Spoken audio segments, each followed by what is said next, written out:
The second mistake is this. And before I tell you what the second mistake is, can I ask another question? Of course you can, yeah. Right. So let's say, this is a question for everybody here. Let's say that in a couple of weeks, you need to give a presentation. Now, I call it a presentation. It could be a lecture, depending on what your context is. And let's say that today, you start preparing that lecture, that presentation. Today. Where would you start? What's the first thing you normally do when you start preparing a presentation or a lecture?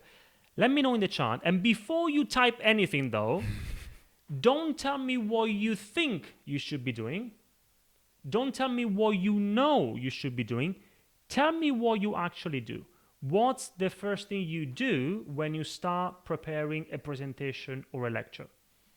So I see Ingrid, overview, Ify, learning outcomes, Sue, pictures, I write the objectives, the key messages, Esther, yeah, write down Marisa must be Italian maybe, yeah, write down the key messages I want to get across, yeah, the template, okay.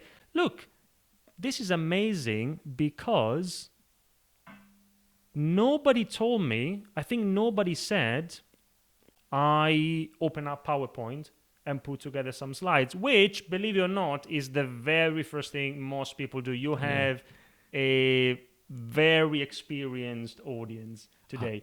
But the very first thing most people do is they just open up PowerPoint and put together some slides. Or maybe, as I've seen it here as well, they start thinking about the messages, the outline, the structure, their objectives, what they want to communicate, which is much, much better than just opening up PowerPoint, but it's not the very first thing we want to do. When we give a presentation, when we give a lecture, we are communicating with someone. And so as somebody said, because I saw it, like Jamie, for example, and Pam as well, we are communicating with someone. And so we need to start with them. It's with the audience. It's their presentation, no ours. We always need to start with the audience. Think of a presentation, Toby, as a present. If I want to give you a present, it's your present, not mine. And so I need to make sure that I know you so that I can buy something that you like. A presentation is very similar. When you give people a presentation, it's their presentation, not yours. And so you need to make sure that you know your audience, definitely before you open up PowerPoint, but also before you start thinking about your key messages. Your key messages depend on the audience. I'll give you an example. Some time ago, we were working with a client. Her name is Marie from Paris. Marie is an executive. She's an expert in leadership. And she was invited by an association in Finland to give a talk about leadership.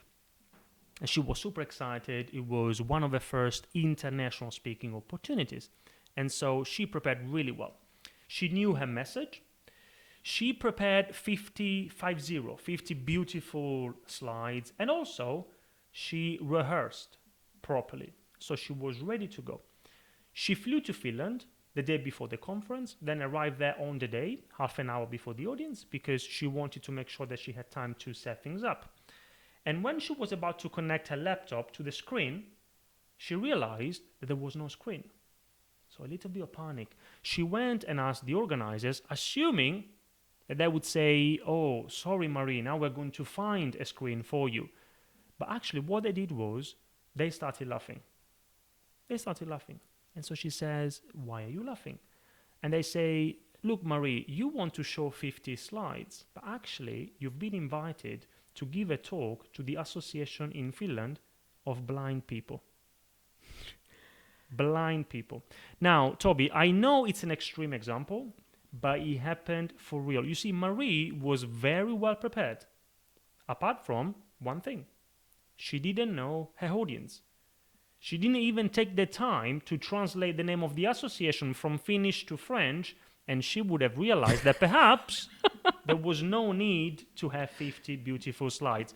So for everybody here, that's the very first thing you want to do. Forget about PowerPoint. Forget also about your messages. Start with the audience.